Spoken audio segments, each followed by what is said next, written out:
Hello again, it's KC9ASC. I wanted to show you guys a couple of different things here. We're going to talk about the Motorola XPR6550 and the TYT UV-380. And the reason we're comparing these two today is just to talk about some of the features that and the difference between Part 90 gear and regular ham radio gear, Part 95.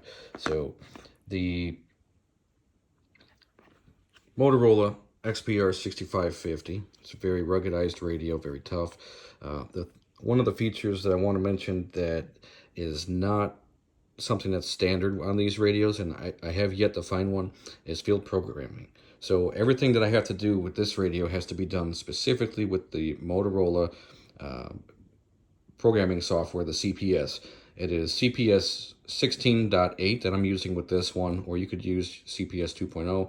That's your preference, but there's a cable that attaches on here. It's not something that's you can just get anywhere. I recommend going to like Amazon or eBay. It's not a standardized cable. That's what I'm going to mention. So that cable looks a little bit like this. Right? It's got USB on the other end, connects to the radio, and then you read and write from the radio, and you're able to program it. You can write different zones. With this particular model, I can do 16. Pardon the dust; it's been sitting on the charger. It really hasn't moved at all, but it has 16 different channels per zone. So I can actually program all of these. I can actually program the top buttons and the side buttons to do different things. For me, I have the top button on here set to change zones. So as I tap that button, I can toggle between different zones. In my case, I like to keep it on my UHF hotspot that's in the house here. And now I can monitor. And it's just on simplex. So that's monitoring talk group 358 on the TGIF network. But yes, you can program the P1 and P2 buttons. These buttons can have different functions, whatever you want to set them to. I currently have this button and the top button set to the same thing. Let's see. I think I have the power setting. Yep, I can change power with the side button here. I forget what I programmed it to because it has been a while since I programmed these. And then I think I had the lighting on this one. Yep, the backlight. So you can turn the backlighting on and off with the top button there. So you can change the buttons to do whatever you want them to do. One of the things that I absolutely love about Part 90 gear is just having those extra buttons and not having to go through menus. It's super easy to use the radio. Downside is if I want to program something new in here, I have to hook it back up to a computer, and I have to go back into that zone and add the frequencies, the color code, and all that stuff. You can copy and paste a lot of your existing settings into a new channel, and then just change the name and the assigned contact that's attached to that, or talk group number. Going back to regular ham radio, this is a TYT UV-380. It uses a similar a Part 90-like appearance. You can program some of the side buttons and such. I have not been able to do that recently. I'll have to dive into it a little bit more, but the OpenGD77 firmware is different than the factory firmware. So the factory firmware, I can program these side buttons, and I just haven't had any luck with OpenGD77 yet. I'm not saying it can't be done, I just haven't found that feature to be able to do that, but it's not something that's that serious to me. I have the radio customized for saving battery, so while it's on my hotspot at the house, I have it set for 50 milliwatts. I can dial that power way down. It shows my battery in a percentage. All the information I need is right here on the screen. I can change the settings in the radio. There is some field programming. I don't use that feature just because it's very difficult to use. It's kind of cumbersome. I have lots of menus to go through. But I want to say, as far as cost and the ability to program it, this is very easy. There's a USB cable. The cable that actually comes with it, you can use with the OpenGD77 firmware. It's got a standardized accessory port on here. Sorry.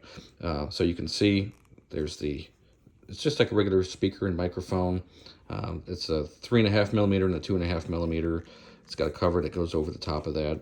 You got your volume and your channel selector on the top.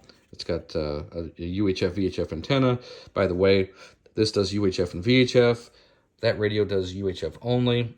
The majority of the Part 90 radios that I haven't found any that do VHF and UHF. Now, I'm not talking about Anytone. I'm talking about specifically Part 90 radios that are made by the big box manufacturers that are used in the commercial sector. Then I know that there's talks about these radios being Part 90 compliant, but I'm talking about your Kenwoods, your ICOMs, and your Motorola's, the commercial side, the non-ham radio side. These are not field programmable, and the majority of these are they're only one band. They're single band radios. So there are some that I think do like 700 and 800 megahertz, and they're sold as dual band, but those don't work in the ham radio, on the ham radio frequencies, the ham radio bands. So when you use a radio that's like this, you also have to take a look at the cost. You're buying a used radio, and sometimes there are issues with these. I have some damage to mine, minor, but the radio itself functions. The battery is fantastic. So there's a lot of pros to using these Part 90 radios. It doesn't have to be a Motorola. It could be Kenwood. It could be just about anybody's, whatever brand that you want. But the thing is getting the software. I know with a lot of the Motorola's, there's entitlement keys that you need in order to be able to do certain things like wideband and stuff like that. So there's a little bit of a hassle. There's a little bit of a learning curve. It's not an easy thing, but once you have it set up the way that you want to, you have a decent radio to use. These radios, they don't require any of that. Plus, you get VHF and UHF. For the cost, I'm looking at, if I just want to look at the cost and not a preference, just by cost, this radio actually costs more than a brand new radio. I can probably get one of these or a $390. I'd say probably about $120, and these are going for about anywhere from I'd say about $125 to $210 used. So you got to look at the cost benefit.